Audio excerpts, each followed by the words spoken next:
صبحتون بخیر. قراره توی این ویدیو دیگه حیات خوبه، اون خوبه، این خوبه، طبق انیمیشن مورد علاقه آشپزی کنم. یعنی صبحونه، نهار و شام، هرچی تو اون انیمیشن ها بود و درست کنم. و همین دیگه. ایده تو لباسشویی واقعا ایده جالبی نبود، بوی خوبی میده، اما ایدهش میدونین دیگه، اهل دلا میدونن ایدهش از کجا اومده. با ما همراه باشید. همین دیگه.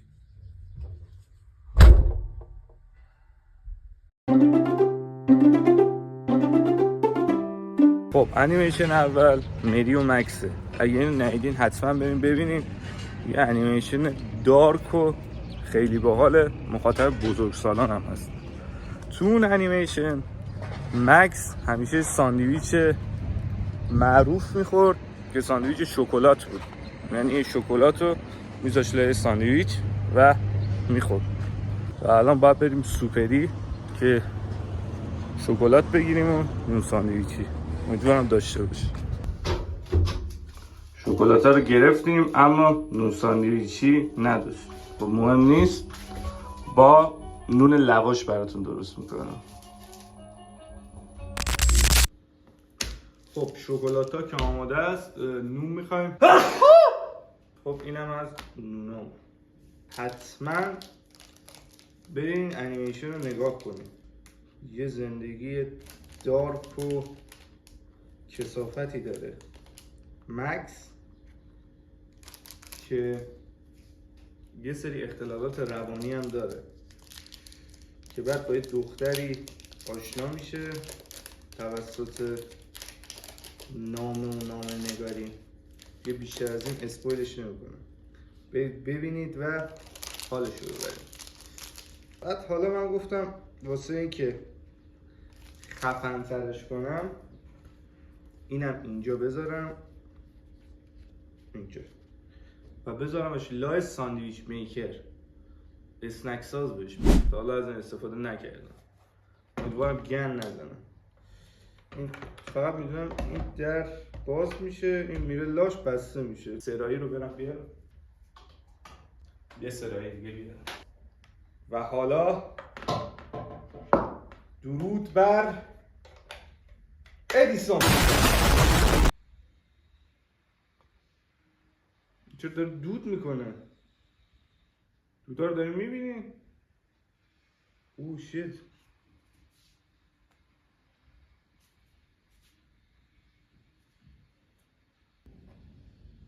بکنم اوکی دیگه، میشه الان بستش. دودم کرد دیگه به جهنم. همه دستا بالا دختر خانوما دیگه بیان بسن. بریم ببینیم حس مکس بودن چه حسی. خوردن شکلات برخلاف قوانین بود. خیلی خوشمزه است. واقعا به نظر من صبحونه خوبیه و یه دلیلی که خوشمزهش کرده این شکلاته وسطش نارگیل داشت، بعد این نارگیلا آب شده رفته به خورد این نونه، با موزم خیلی میچسبه. دوست داشت اینو درست کنین. من واقعا این دوست دارم، چیز کره ایه. و یه چیزی که خیلی حال میده اینه که اون انیمیشن رو بذاری جلوت و اونو ببینی و اینو همینجوری گاز بزنی. خیلی حال میده. اینو حتما درست کنید، چیز کره و حقیه. این شد وعده صبحونه.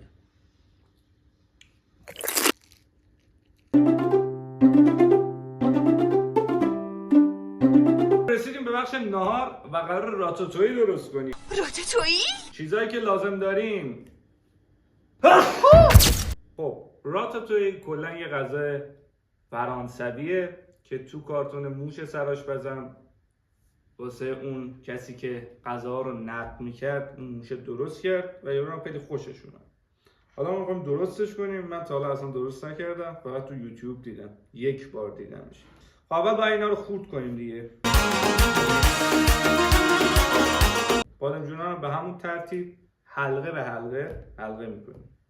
یه شب سبز دل نواز آمده کن خودش شناس. حالا درست کردن سسش، در اولین مرحله باید یه دونه گوجه و یه فلفل دلمه‌ای ترجیحاً قرمز رو بذاریم روی گاز تا کبود شن، کز بخورن. من برم رو گاز بذارم. تا اونا رو گاز کز میخورن، صداش هم داره میاد، صدای جز و وز کردنش. ما باید پیاز رو خورد کنیم همراه با سیر تفت بدیم. اشکمون فکر کنم قرار در بیاد. به نظر من کارتون موش سرآشپز یکی از بهترین کارتونایی بود که من در دوران بچگیم دیدم. همین باعث شد که علاقه‌مند بشم به آشپزی.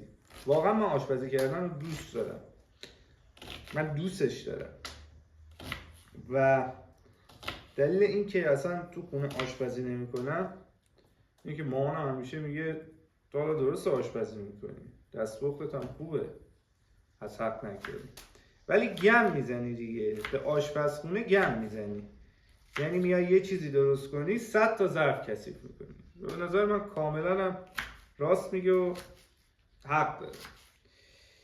الان هم که دارم درست میکنم در خونه تنها و مجبورم که آشپزی کنم، گفتم هم آشپزی کنم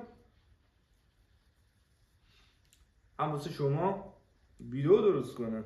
بله چرا که نه، اینجوریش هم باید ببینین دیگه.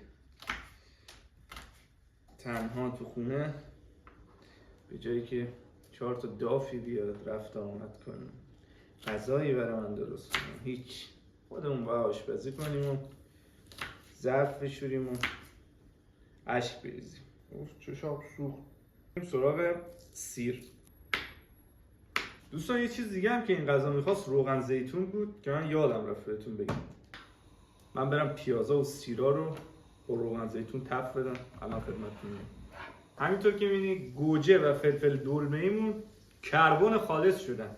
اینا رو از سیخ درشون میاریم و باید پوستشون رو بکنیم. موقعی که پوستشو کندیم با این گوجه بذاریم توی ظرف دربسته که اینا خلاصه یه حرفایی با هم دارن که طعمش بهتر بشه و اینم میندازیم توی ظرف و درشو میبندیم که اینا به یه خواب عمیقی دوتایی فرو برن. باز میکنیم، یک قاشق توی آب اضافه میکنیم، اینو اضافه میکنیم به سیر و پیازمون که اونجا داره جز و وز میکنه.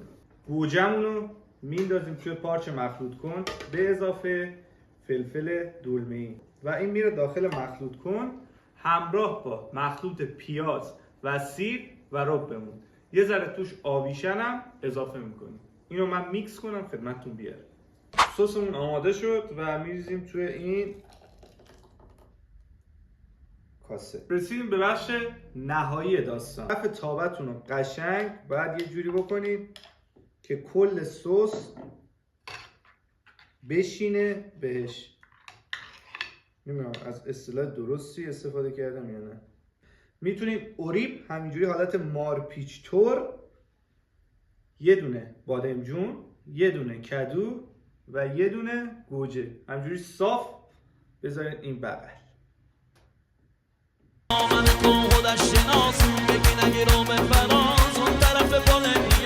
یه کارمون.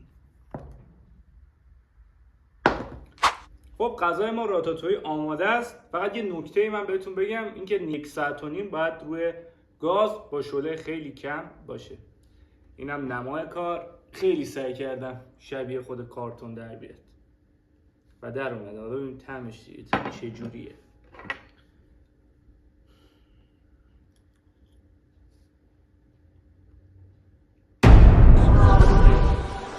این غذا هم واقعا خوشمزه شده، حتما درستش کنین. چیز خیلی مریضیه، یعنی منی که اصلا سبزیجات دوست ندارم واقعا این غذا رو خیلی دوست دارم. فکر میکنم، یعنی فکر که نمیکنم، مطمئنم به خاطر سسشه. چیزایی که لازم داریم اینا هست: خب فکر کنم این ساده ترین غذایی باشه که قرار درست کنیم. غذای محبوب بابستانجی، بوی خوبی هم داره. برگر 100% هم هست، حالا روش نوشته 100%. بریم درستش کنیم. اینو من بذارم تو تابلتم. به نظر من کارتون بابستانجی یکی از معدود کارتوناییه که مخاطب همه سنین هست. من با 27 سال سنم هنوز بعضی از شبا میشینم بابستانجی میبینم. و شخصیتایی که من خیلی دوستشون دارم، یکی پاتریکه، یکی هم اختاپوسه. واقعا اختاپوس خیلی موده و آقای چرخنگ. من از اون دسته آدمایی هستم که موقع آشپزی دارم میکنم عادت دارم به غذا ناخونک بزنم. بگم خانوما این عادت اصلا دوست ندارم، چون یادم موقعی که خواهرم اینجا بود، موقعی که آشپزی میکرد یا مامانم فرقی نمیکنه، به غذا ناخونک یا دستپخت میزدی خیلی ناراحت میشدم. اما من دوست دارم.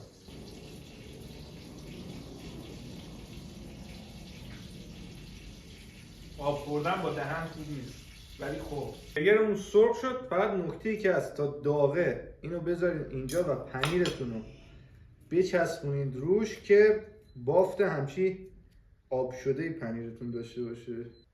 قشنگ پتو میکشیم رو برگرمون و میرسیم سراغ خیار شورا. غذا حاضره. غذا حاضره.